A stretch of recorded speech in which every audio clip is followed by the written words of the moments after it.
Ready? Hey! Let's go! Isang panibagong araw na naman po tayo ng may matututunan. Nandito po tayo para sa isang video about Photoshop tutorial. Kung paano magiging high resolutions yung low resolution image natin.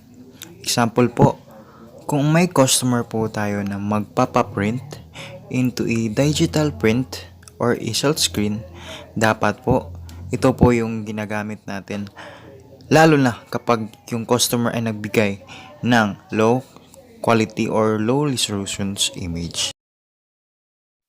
At sa mga bago lang dito sa channel ko, click like, share, and subscribe. And don't forget to click the notification bell para ma-update kayo sa next video ko. At make sure na magko-comment kayo with your Gmail para mapili ko kayo ng 2 lucky winners ng free customized caricature or customized cartooning to yourself. At isasend ko via Gmail. So ito po yung binigay ng customer sa atin. Itong image na to. So makikita po natin dito sa image na hindi talaga siya HD at parang nagbo-blur pa siya. So first step is adjust natin yung resolutions image, tas adjust to 2000 resolutions. Kayo na po bahala. 300 to 2000. Okay na po yan.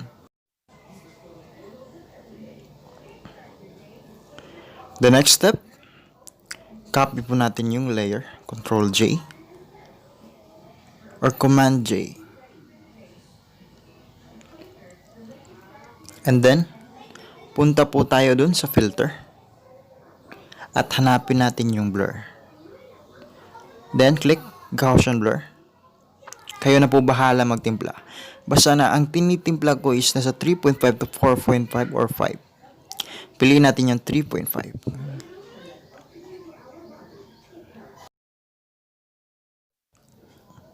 After applying Gaussian blur, so makikita po natin nagbo-blur siya. And that's part of the process. And click po natin yung level. And i-adjust po natin to. Hanggang sa makikita po natin yung detalye. So yan. So every time tayo nag-a-adjust is nag-a-adjust din yung color. So don't worry kasi may babalik lang naman natin yung color mamaya.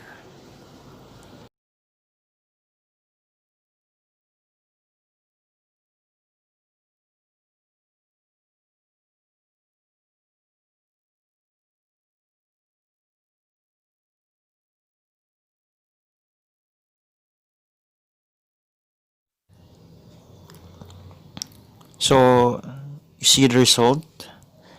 At okay na po ito.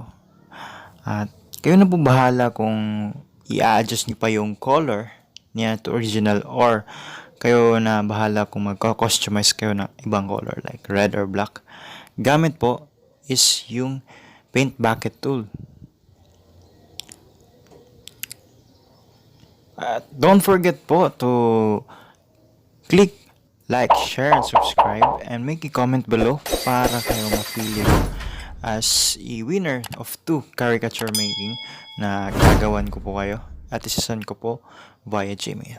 Salamat po at sana po may matututunan po kayo sa topic na po ito.